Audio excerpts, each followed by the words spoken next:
Snake was created because of the need in the Aboriginal community. Clearly there were a lot of Aboriginal people that were involved in the establishment of Snake, Aboriginal people that were politically active in their communities.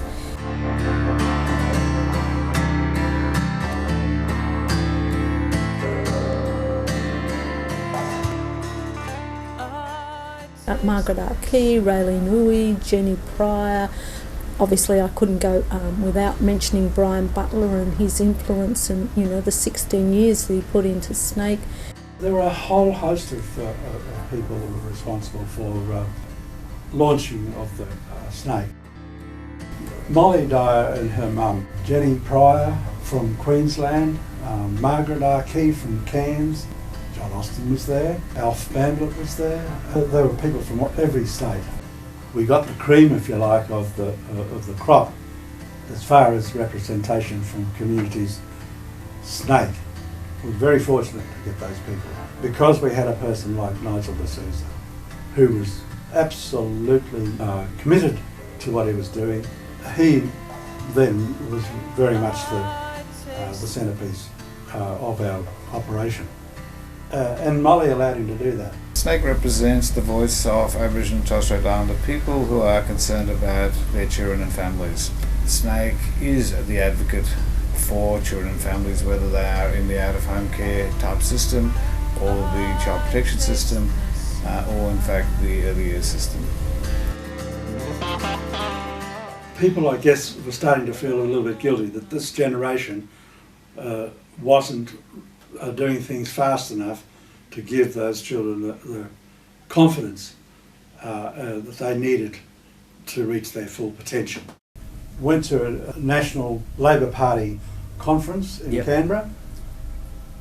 We bought a room in the same hotel where the Labor Party were having their conference. 8 or 10 of us lived in that one room above all of the politicians, and so that we could have access to Jerry Hand and all those fellas, and we all went to work on politicians, trying to convince them to that it was going to be the right thing to set about having an inquiry for the reasons that we, having the child placement principle acknowledged and enforced throughout this country.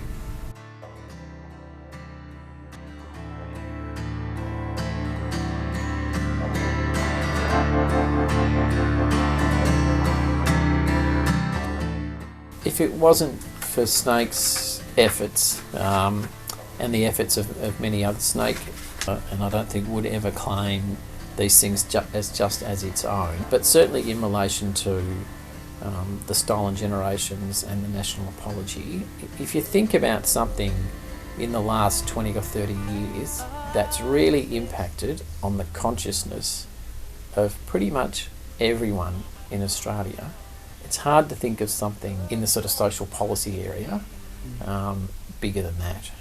And that wouldn't have happened if it wasn't for Snake. It needed others as well, but if Snake wasn't, leading that charge and wasn't part of the mix of agencies that were pushing it, it wouldn't have happened.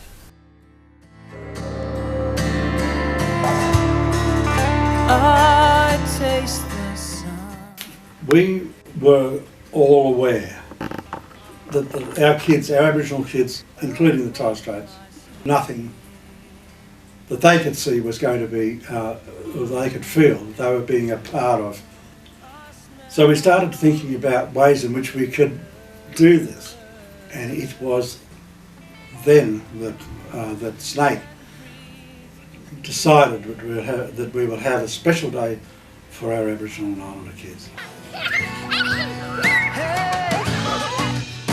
This year marks the 25th anniversary of National Aboriginal and Islander Children's Day. This year, the 4th of August is all about me. My family, my community and my culture all keep me strong.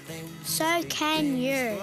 The children then, we could see that children were starting to connect with what we were doing. There was a little bit of misunderstanding by children in the early days of the setting up of ACCAs and Snake. But eventually, children could see that that we were fair dinkum, and we knew that we had to be fair dinkum with our kids.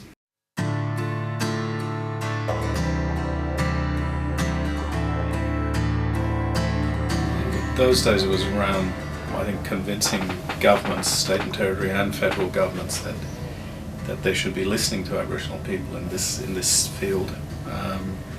The Aboriginal Child Placement Principle had been around for some time, so a lot of the ACCAs, we were on their behalf focused on getting state and territory governments to actually implement that principle. And not only that, but also to engage Aboriginal childcare agencies in the work that they did at the state level in relation to child welfare. Child placement principles, ensuring that a child will go to family first. If that's not going to be the case, it is ensuring that the child remains in the community, and if that's not the case, then a child will go to another Aboriginal or Torres Strait Islander family.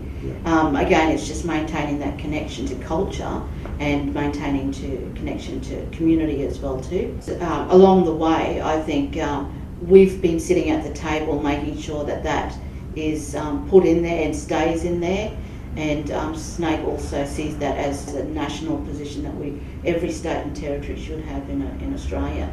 So and ensuring that it is maintained and adhered to those principles in each and every act. The Aboriginal Child Placement Principle really came out of the drive of Aboriginal people through SNAIC. Annie Molly Dyer travelled overseas, went to America and Canada to look at the Indigenous Child Welfare Act over there and how the Aboriginal Child Placement Principle, as it's known here, was applied over in America. And so Annie Molly was inspired by what they were doing in America and brought back the policy direction for the government here in Australia.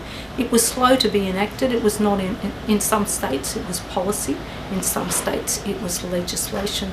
In some states the wording was very weak, so governments and courts could and if they wanted to apply. Now it's much stronger. The language and the compliance with the Aboriginal Child Placement is much stronger today than it ever has been.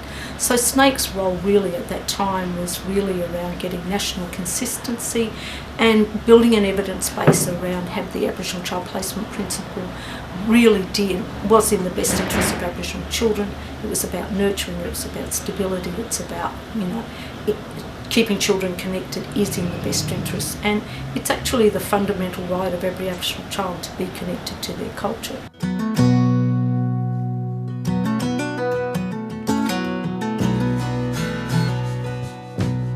But SNAIC was a national body working to represent broadly the interests of Aboriginal and Islander children, but with a membership base that was very small and quite narrow. The agency's members at that time were predominantly the ACCAs. The nation owes a great debt of gratitude to those agencies for the work they've done over several generations. But the ACCAs had fought so hard for so long to have a national body that kept their vision alive and kept some focus on the really hard end issues around child protection and the ongoing over-representation of Aboriginal and Islander children in the child protection system, and the stark reality that most of those kids were still going into non-Aboriginal foster care and still being lost to communities. We didn't have early childhood services amongst our members, and we didn't have the sort of breadth of Aboriginal community-based services as members that were working with children and young people in other spheres. So it just wasn't sustainable that we could claim to be this national body representing all the interests of Aboriginal children, yet have so many of the Aboriginal community-controlled agencies that were working with kids not as members of SNAIC. And something we did is we went back to the transcript of the 1979 conference, and so we have that material, and we went back to it, and there was many delegates there talking about that what we have to do to make a difference in the long term for Aboriginal children is get more Aboriginal kindergartens on the ground, to get more early year services on the ground, and to make sure, and this was in the voice of the people speaking, that our children are ready for school and can cope with school and do well at school. So there was a message there right from the start that we need all the early years services sector and agencies involved, because that was going to prevent the child welfare issues that we know are so damaging. So to their credit, the National Executive said, we really have to reform the structure of the organisation. We have to broaden the membership base. It's doing work, I suppose, to prevent the sort of harm that was bringing so many Aboriginal children into the child protection system in the first place.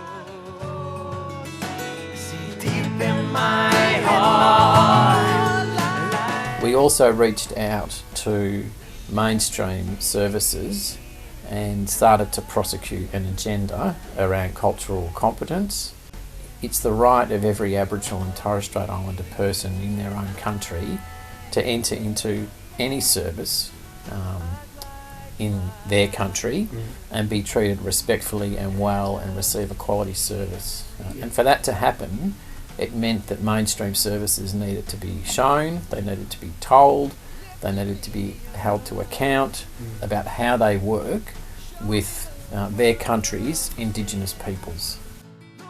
I suppose what that turned into was the Snake Resource Service, and it was because we were prepared to firstly broaden the membership base of the agency to focus on the early years and child development issues, and secondly to be the leading agency that engaged with non-Aboriginal agencies about how they work with Indigenous families. That government was prepared and enthusiastic about significantly increasing its investment in Snake. So we went from a core funding contract of about $200,000 a year to an extra $1 million per year for the Snake Resource Service. Tell me your fears. Some of our major achievements and our biggest impacts have come from our resource funding for our resource service. That's allowed us to put actual resources into services across Australia, our own Aboriginal and Torres Strait Islander services, as well as to work with mainstream services in partnering with Aboriginal services. And your parents know that they have a right to clean water and they're not getting it, while our governments are spending all kinds of money. That's how it's got to be. We're family-orientated people and we look after it. If we're not looking after our own, we're looking after somebody else's child. Our kids have transition plans when they leave care. What are the transition plans that these big NGOs are making in order to put that control back to community and put the community service back on board? Because the incredibly important events, when the 1979 Aboriginal Child Survival Conference that was convened by VACA here in Victoria, and it was out of that conference that the movement to create Snake solidified into creating the organisation. Conferences, I think, are important because they bring so many people together and they give you an opportunity to really touch base with communities and people and ground the organisation and what needs to be done.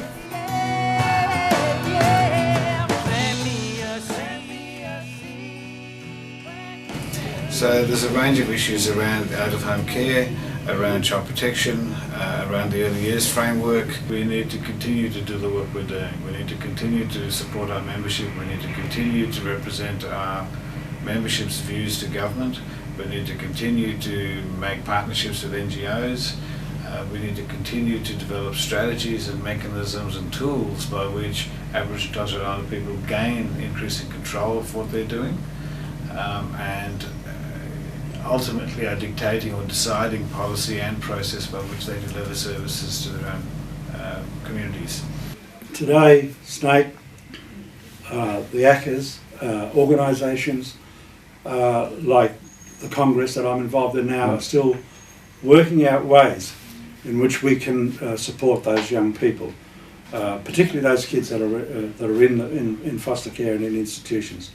And the major thing that we keep saying to them, we know that the violence that you've experienced, and all sorts of violence that exists at all levels of their life, is something that we can do something about. You know, that it's not going to be there forever. We have gone from a secretariat that was 2 people to a secretariat that has 15 staff and has the capacity to do so much more in terms of how we represent Aboriginal people across Australia. They keep me safe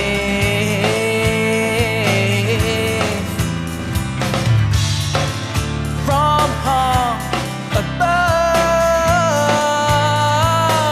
from harm above. My dream, he says, is like any other man. My dream, he says, carried across this desert. My dream, he says, hides in the eye.